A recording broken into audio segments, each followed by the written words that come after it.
Voilà, chers internautes, Tindika Télévision, tout le plaisir est pour moi de vous savoir très nombreux en train de suivre ce nouveau numéro de Papi Kamwasi, toujours dans Tindika Télévision. Chers internautes, bon, vous allez déjà qu'on s'est là parce qu'il a takaté.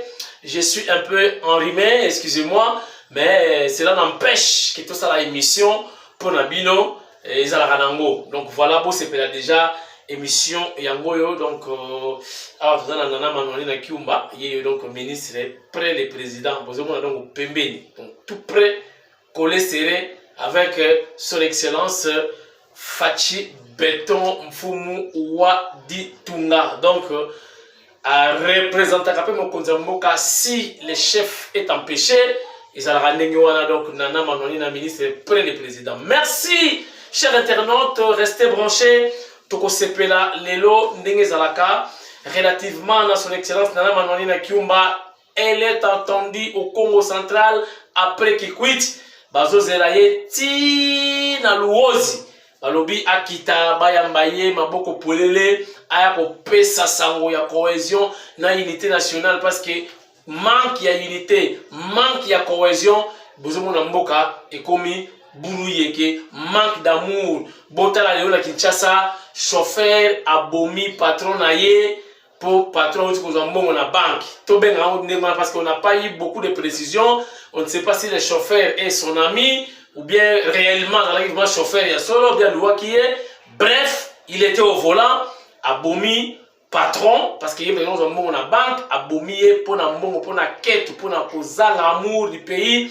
Kozanga amour du prochain, kozanga cohésion, kozanga bolingo. Bref, c'est ça. Ndebi tumba ya nana manoni na kiumba yango wana. Chers internautes, toujours na ba nouvelle triste. Lelo kaka tozu nouvelle ya naufrage. Naufrage salami na mai donc na fleuve Congo. Ba baleinière mi balé et tutani na ebité na miracle nini. Ba baleinière mi balé tutana batu bakufi et belé. Ba dispari et belé eza mawatro wana sheribe okende makambu na oya ngwana dali ministre ya transport meka kocha ordre na transport fluvial parce que kuna vraiment zali nzimwaka j'ai eu la chance ya kokende na Équateur avec Eteni Longondolo Malabakos na komati na mbandaka na moni ndenge désordre eza na nzela ya mai bondi mate. Toujours dans l'Équateur, il y a des combattants à IDPS et pas il y a Bobo, donc gouverneur, il y a côté Wana Mbandaka, il y a la biété. Alors sur la biété, Bobo, vraiment, maintenant vous soignez, Balongola Kyo, Bazongisio, mais on doit convaincre Bayimbokati. Toujours dans la mauvaise nouvelle, nous avons une information que accident de circulation et salami na Congo central. Noa na remorque moko de ma camion citerne ba betani kuna bibembe moyen na tela no image wana ezate. Mi bibembe mususu kata mutu ka moyen ba bimisa bango ezate ba mususu ba lali moko na mona ba libanais. Donc kambaki et salami na kimpese. Chers internautes, toko solo la paix ma solo etali armée pour tolobaki mikolo tokobeta moi c'était parce que ceux qui armée na visali forte, ceux qui armée na visali organisé, ba militaire bazali motivé. Donc ba nyama ya mike ba ko déranger bisoté. Ba la ko profiter na ba faiblesse pour d'abord il y a eu ba brassage, ba mixage, tout ça ba soda mususu tout dans le contrôle na ba côté, il faut qu'on se le dise. Il y a un autre qui a un recensement, il y a malonga penza et salama na armée, baye banani, âge naye, na grade naye, ça correspond à la justice. Comment ils sont commis colonel, mais au côté armé, il n'y a même pas 5 ans. Donc vraiment, il faut de l'ordre là-dessus. Et pour chers internautes, je vous informe aussi dans ma camétali armement. Babitumba otuza komona actuellement tozomona ba riposte FRDC ba effort baza kosala baza kutu bambinga mibali baza ba soldat ya ko féliciter mais on est dans ba guerre moko comment déjà démodé ba guerre ya ko tâtonner ko tala baza côté nini massa se bimeli koto yo non lelo ba comment ba système kaka ya ba drone kosomba drone drone kotamo na buto komona tout ba mouvement suspect nde akopesa information réelle akangina ba photo nde attaque tout avion ezala noté mais bateau ba kokena na force terrestre na nzela ya se ba koyeba ba kokena nzela nini parce que ils ont toute l'information et outi à partir de l'écolo drone à fournir bango à la place ya kobebisa ba munitions na cadre ya kotatone ba guerre wana komi ba guerre moko archaïque to kosenga na ba kondi armée lokola pe budget ya mboka to komi na 10 milliards na mais salamate Adolphe Muzito atiki biso na 5 milliards sama lokonde ya beti yango fois 2 10 milliards donc il déjà budget armée pesi ba 3 milliards et quelques donc basa li sapeke pona armement matériel ezala ya malonga pour ba pays nyonso voisin o baya ko sakana na biso lokola momi na bango baba na pe ko banga. Chers internautes, toyoki pe reportage Nathalie yandeko na biso bosolo na politique ndenge mama mwasi ya soda a lobby ngai na kokende tout droit na koyebisa mama wana mwasi ya soda maintenant ba partager vidéo na blague ti c'est comme si armée bandi na mpiaka nde sikoyo c'est comme si basoda ko souffrir nde sikoyo c'est comme si basi basoda ko lia te nde sikoyo kutu na ki mama ka bezo lia makaya bulikaya bona soka lia ngo. Donc il faut apiriger, ce qu'on apiriger, c'est ce qu'on pèse mon pépà, bah tu vas continuer ça. Donc, quand même ma kaya bonjour mon quand même ma kaya bonjour mon ami. Mais bon tout n'a pas soda ou bah n'a pas DSPA ou bah nini bah seta, tu m'as dit qu'il y a kaya bon moi vous n'avez pas ça ou les kaya bon. Biso tout au tabana ya 1900. On a vu Mobutu, tout le monde dit comment Mobutu a tiré bah soda, on a vu. Ngape papa na ngata qui fonctionner to vivre kaka ndenge moko na basoda. Donc maman c'est bien beau d'en parler, il y a pour ça la émission na bosolo na politique ko la passe ba militaire mais ezali musala biso to koloba kaka yo kasi je sais ça ni to koloba kaka ndenge na ko loba mais ba to basala ka musala wana ezali ba vota ka ba budget. Ils allaient ba oyo ba vota ka ba loi plutôt dans le ba vota ka ba loi ba légiférer ka ba loi ils allaient ba député oyo bino bo vota nataki ba komo déjà belé boyemi bango ba nationaux ba député nationaux bango ne faut pas tomber dans mosapi kuna motion ah pour l'intérêt général est-ce que tu peux revoir salaire ba soldat te solde na bango tout ça cantine. Ils allaient des députés, oyo bino bo vota, bino moko boyebi bango. Mais ceux qui vont jouer rôle la bangote, bon ça on s'adresser directement à chef de l'État. C'est comme si chef de l'État faut simba comme la balabala, chef de l'État faut appeler ça ba fonctionnaire ba grade, chef de l'État faut appeler ça ba matricule, chef mais ezala kate. On a le rôle, il y a chef de l'État, il a le rôle, il y a ba député. Ba député faut pas voter ba loi oh ils allaient pour la salisa population, y compris les militaires.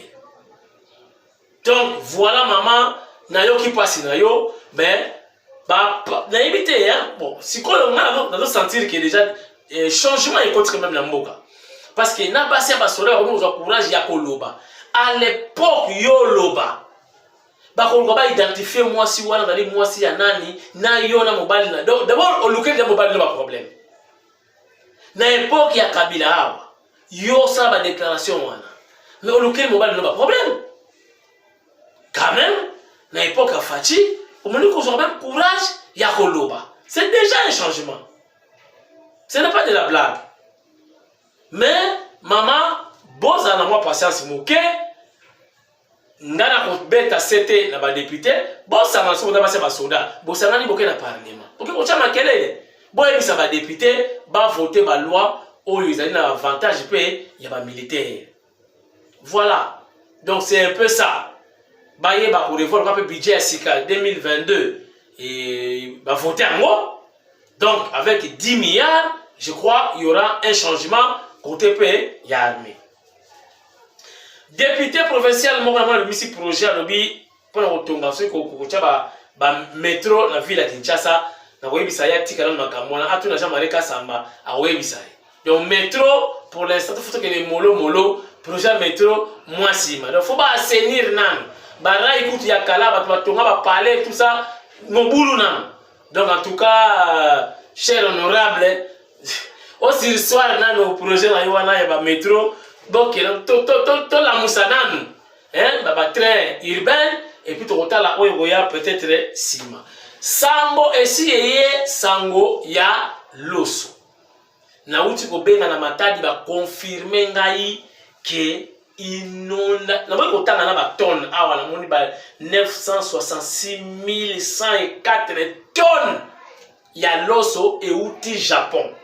Et puis lorsque il y a Thaïlande, on a 2 milliards, ce qui 1195 554 000 tonnes ya loso. Donc na yebi sibino mikolo yo na poto sokotini mbongo tindela bangona bonane oyo fotinda boyo tindi pina kabaka taba plan oyo parce que soko monika mwana bungi landa donc doa roulo landa mwana na sima do mwana bungi akeko se soulager. Donc loso na utobenga na matadi pour la confirmer si réellement dans l'information il y a ba tonne oyo na tangi awa ya loso oyo ezali koya ba confirmer nga ke baza déjà na mukanda na maboko kala mingi te ba bato wana inde ba na portugais donc ko encostar.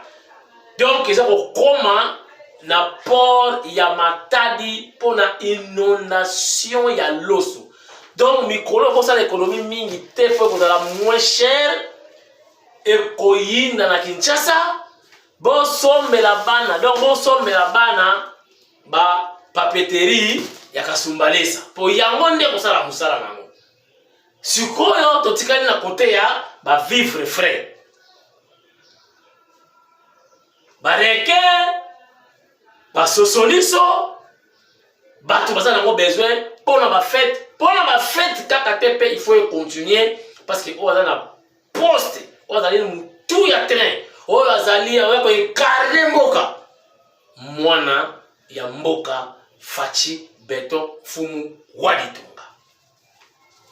Chers internautes, est-ce que vous avez l'information que mon konzi mboka a salé usine? Il y a traitement, il y a or, il y a mboka na biso na est.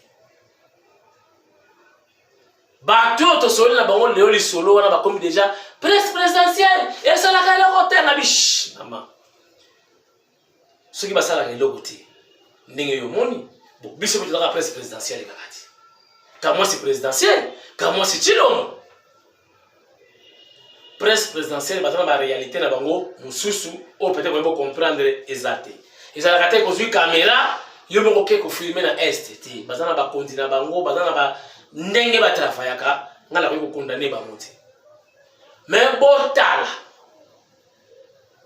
ndenge boyo ki ba Rwanda ba lobby boy sikoyo nzoka izine tonga maka déjà ya traitement ya or mais personne en parle. Heureusement reportage moko e salami biso to zu vidéo wana to partager na bino bon ta que traiter or biso moko awa to teki yango en bonne et due forme. Vous voyez combien de milliards na caisse ya l'état. Chers internautes, sans plus tarder, regardez, suivez avec Papi Kamwasi Chilombo, Molobeli ya Fachi, ndenge makamezo kusala mana este, bo vivre binomoko en live la Tindika télévision. Et après cet élément, nous allons continuer cette émission ensemble avec vous. Regardez.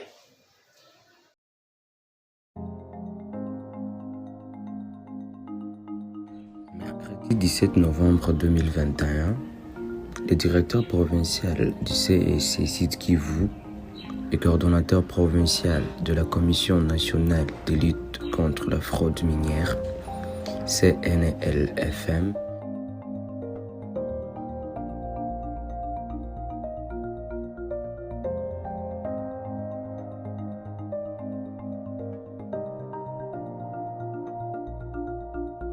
Ingénieur Kless Mwepu Katombe a visité la première fonderie d'or de la République démocratique du Congo en construction à Bukavu, au site Kivu.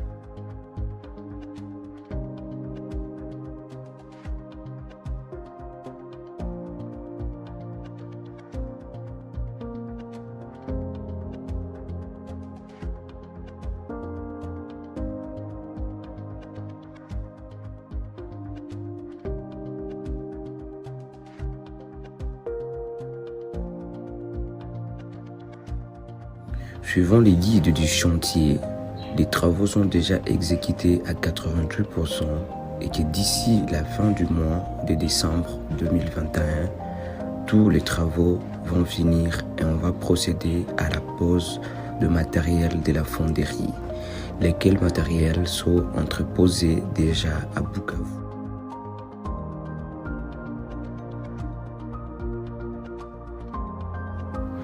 Très satisfait du projet, le directeur provincial ingénieur Claes Mwepukatombe a promis de faire rapport à sa hiérarchie.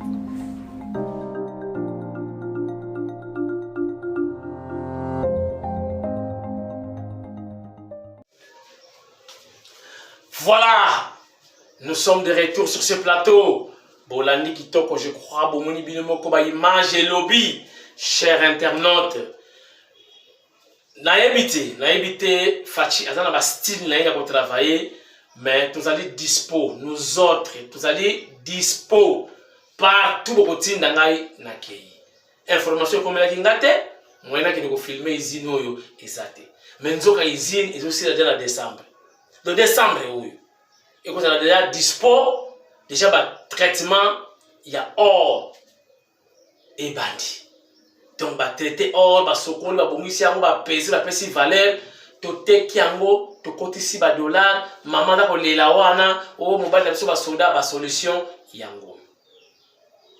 Voilà, chers internautes, na koye bisabino, ndenge tolobi, awa, ça fait presque 48 heures passées, na bisabino ke bitumba ezali makasi. Bitumba ezali makasi na banguna, bitumba ezali makasi na bato FCC, bitumbeza makasi na basango na ba protestant. Talaka Pilate, Ponce Pilate na Hérode babana ko yokana te. Mais pona kaya ko boma Jésus ba yokanaki. C'est la même chose. Ba protestant ba longwa pa ba catholique. Kuna ba catholique ba liaka communion na bango ya boule bo ya pembe lokola sanza. Kuna ba protestant ba boya communion ndenge wana. Baliaka lipo bakata ndambu avec vitalo, vita. Bachena bakobo mwa mikebo bapesa lango bana boyo. Menga ma Yesu. Donc bafima batu na ndenge na ba. Mais pona makambo ya gratuité enseignement, pona makambo ya fachi basangani. Fachite. Kakatuwa kaka. Bon, batu na nzambe. Donc, ba komi ba politique koleka ba politicien. Et ça la kate. Donc, on que ba politicien batu na nzambe balongwe na mission na bango. Boye ba mission et ba pasteur et batu na nzambe. Mission na bango za la kaka moko. Boko misa bato nyonso ba disciple na ngai. Mission na bango yango. Mukolo mutu ya suka oya koyoka parole de Dieu fin du monde epo mission na bango yango. Bo kende ko panza sango malamu. Bote ya bato nyonso Yesu Kristo bakoma ba disciple ya Jésus. Mission na bango yango. Donc bango ce qu'on va prêcher politique. Libanda pena ya mission. C'est compliqué, chers internautes. Na makamfuzo komona na Congo. Merci na bino nyonso bolandi émission lelo na ebisaki bino za information partagée. S'il faut to ba na télévision to lobi. S'il faut to pesa na ba source moko boye to pesi. Bo hésiter kutute. Pesa information. To sauver Congo, to sauver Mboka. Na ebisi bino ba lobi donc lundi bon Jesus na ville ba ke libanda ya seni basala makelele pona kadima atika ebonga wana. Mais je vous dis c'est déjà tard. Comment train ke kozonga sima. Train kozonga sima ndenge. Train CKI kadima ko organiser élection. Et loko bata ko banga lobaki na émission lobi. Bazo banga emprisonnement, bazo banga exil, bazo banga bako kweya. bota la shada ininga komi anaconda kaka sikoyo commence à défiler des modes Miss kaka sikoyo sikoyo nako imaginer Fachi azwa sikoyo 5 ans ya muvimba avec majorité na parlement donc yemoka bimisi premier ministre to revoir constitution oya ba Rwandais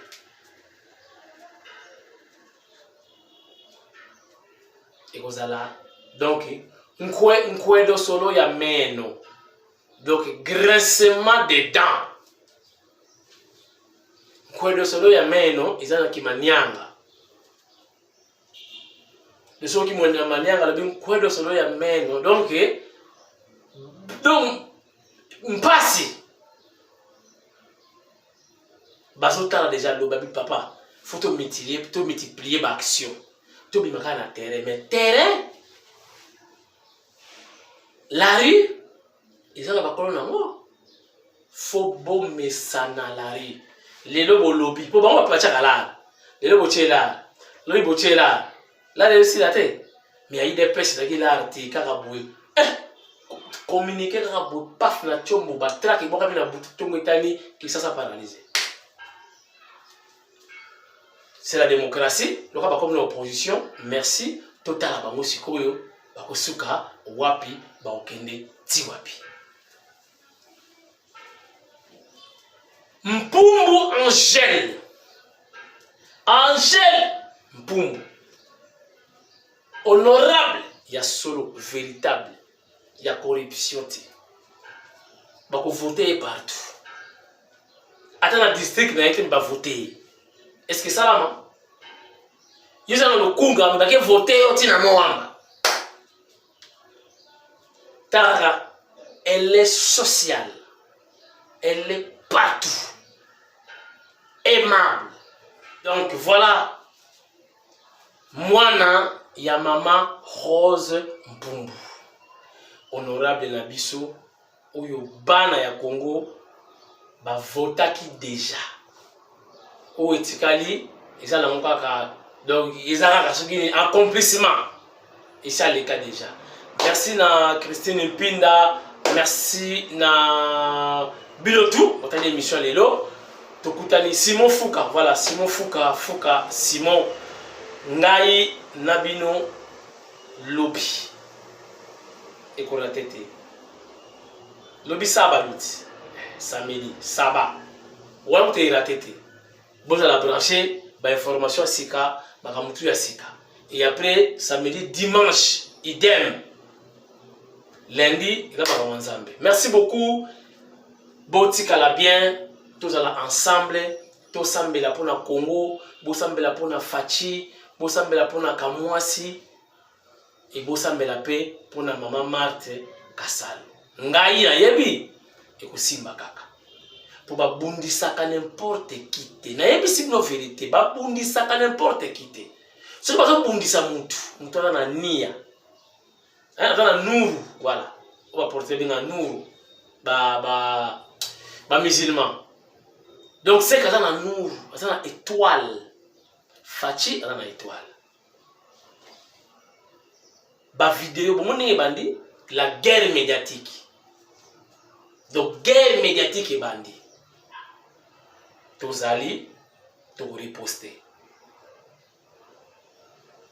Merci beaucoup.